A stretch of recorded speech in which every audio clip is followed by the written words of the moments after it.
notified today that the waiver was denied.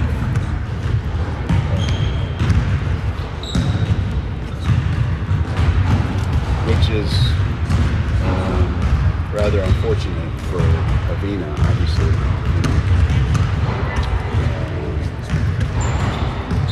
It's unfortunate that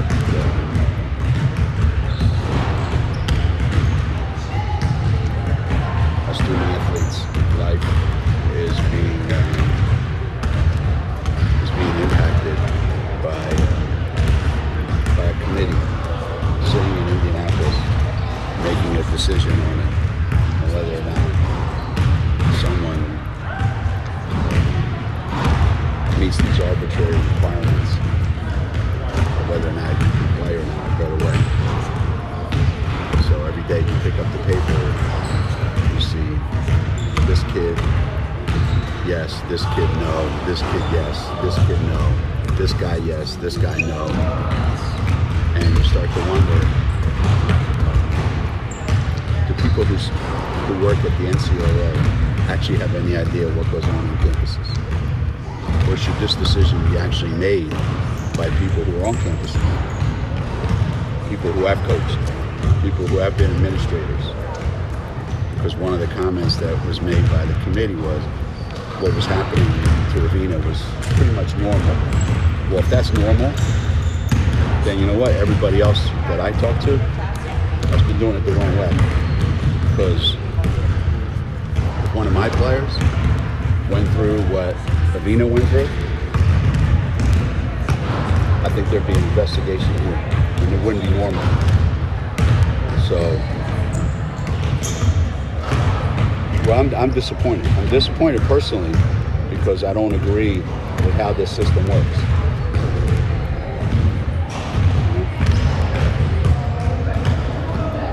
There should be, listen, anybody who transfers has to sit out. No questions asked. Or, you know what? Anybody who transfers, there's a one-time waiver. This nonsense where people sit in an office and decide, yes, you meet the criteria. No, you do not.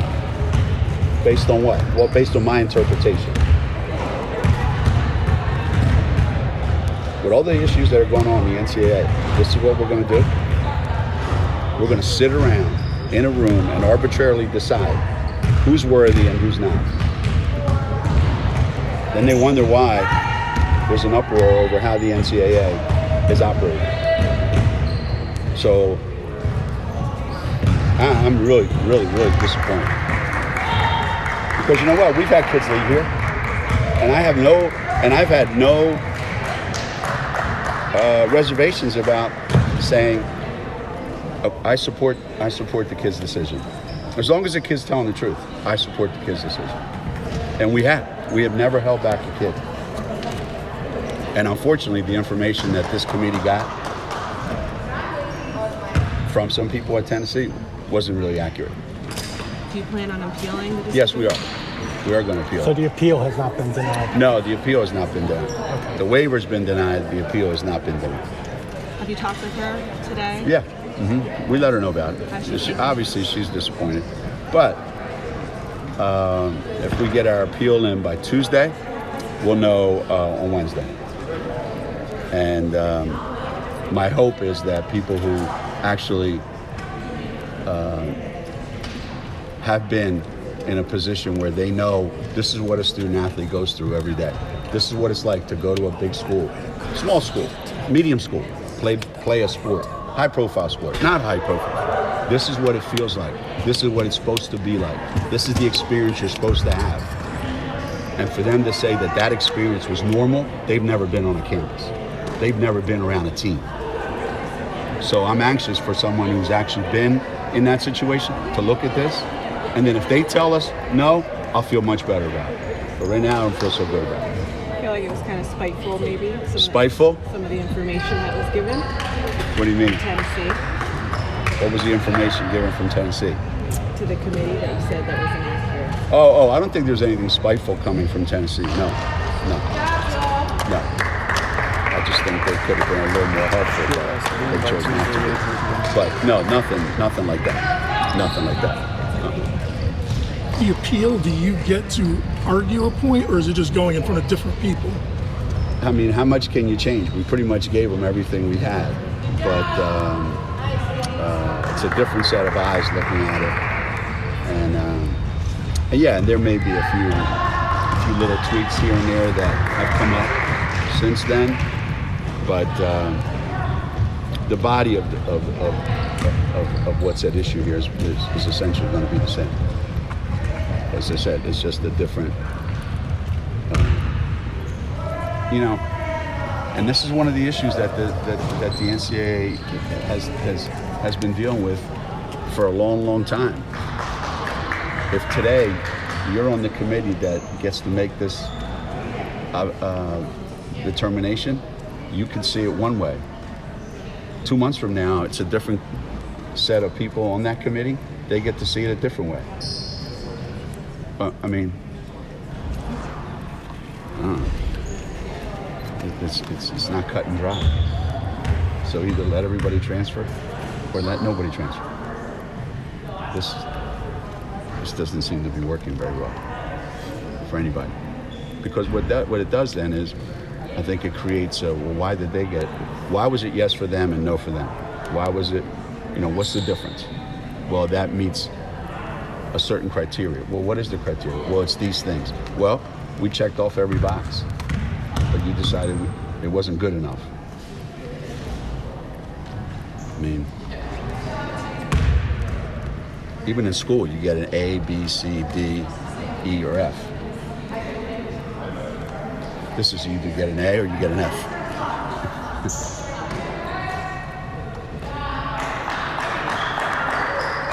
Setting that aside, we have an exhibition coming up, so yeah. What are you looking for the team to get out of that experience? What are you personally looking for them to come out and be able to show for you this first contest? We've had a number of exhibitions over the years that have gone really, really, really well, and we've had a whole bunch that have gone really poorly, where I've come out of exhibitions going, this is the worst team I've ever had, and neither of them are true. So when we play Sunday, it's good to play against people that haven't seen you every second of every day for the last 3 weeks, 4 weeks, whatever the case may be. So it'll be good for us to do that. It'll be good for our freshmen who have never, played in front of, people at Connecticut or been in that kind of atmosphere. So it'll be nice for them to be able to do that.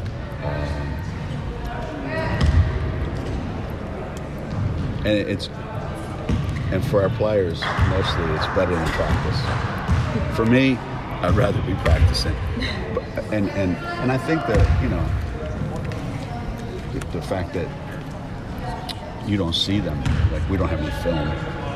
It's not like we have a scouting report, so to speak. So I think that's actually a positive too. Does it help too that, or not help, but is it nice to have these kind of personal connections where you and your Jefferson coach, and also Crystal with her high school coach, being able to match up against them? To me, that is the only positive in having these exhibitions, is that you do get to rekindle some connections, because you say, well, we have a whole bunch of Division II or III schools that available that you could play. Who do you want to play? Someplace where I know somebody, So it's the fact that it's worked out like this, where Tommy and I are great friends from way back when we used to play together down home, and obviously Crystal's high school coach. That adds another fun element to it. We're not going into this thing. It's a 2-0 for the national championship game, and I don't think Jefferson's coming up here going, I think if we do, if we play really, really, really well, we can beat Connecticut. Geez, I hope they're not thinking that. They might be, but so I think it's going to be it's going to be fun. It's going to be fun. Is Crystal good to go? Crystal? Yeah. Yeah. She should be out there. Yeah. She's been practicing pretty much the whole practice every day. So she's good. She's a little bit sore still, I mean, when you take that much time off during the summer and you're dealing with a hip surgery, that's not the easiest thing in the world. But she's really been able to get a lot of work in, especially the last 2 weeks. It's been really good. She's actually practicing great. She really is. I would say of all the kids on the team, she's probably been the most consistent at practice, which is good. She needs to be. How does the NCAA's decision potentially impact the team for the season?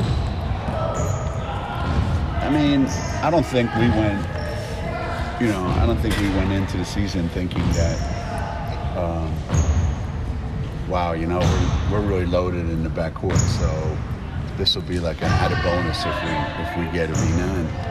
And I don't think we went in either with if this doesn't work, we're in big trouble. I think it was one of those. I hope it works out for her. I hope it works out for her because there's a lot of things going on, and I would love for her to be able to play. What it means for our team is the players that I expected going into the season that we're going to have to play at a real high level. Kristen, Crystal, Megan, specifically those three are going to still have to play at a real high level. I just think our margin for error, Molly's had a great 3 weeks, so hopefully,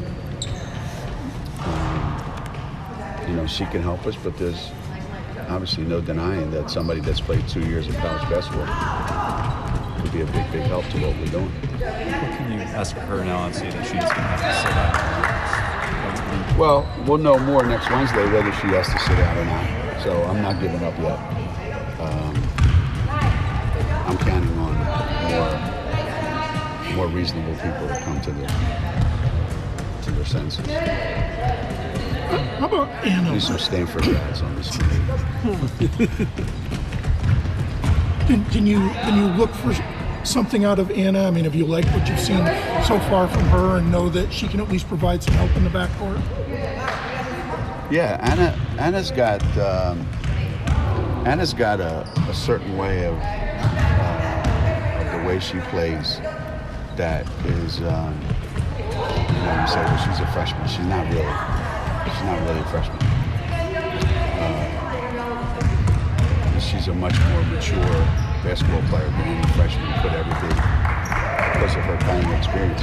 The only problem is she's a freshman playing U.S. basketball. So this kind of basketball is brand new to her. And that's going to take a little bit of time, but I would say she's been pretty impressive. I think if you ask the players, they would tell you that she's earned their confidence right away. They trust her, they believe in her, and they can see the value that she's going to have. Obviously, it's early on. You haven't actually faced any competition yet, but have you seen individually and as a team the group grow defensively? You've been watching practice or something? You've been watching secretly in practice? Kristen said her defense is much better. Whose defense? Kristen said her on-the-ball defense. Her defense is much better? That goes to show you how bad it was. If she thinks it's better. It's like a drowning person now who now has their eyes above the water saying, I'm doing good. Yeah, okay. I think she's got a ways to go. But when Olivia's in the game and she's on top of her game, which that's a lot. Our defense can be pretty good because she's pretty good at protecting the basket. When she's not in the game, we have to work really, really, really hard in making sure that nobody gets in the lane. That's going to be our biggest issue. How do we keep people out of the lane, and how do we rebound? If we can do those two things, then I think our defense can be good. Can it be, as good as when we had Gabby and Kia? No. Can it be as good as it was last year at times? I think so.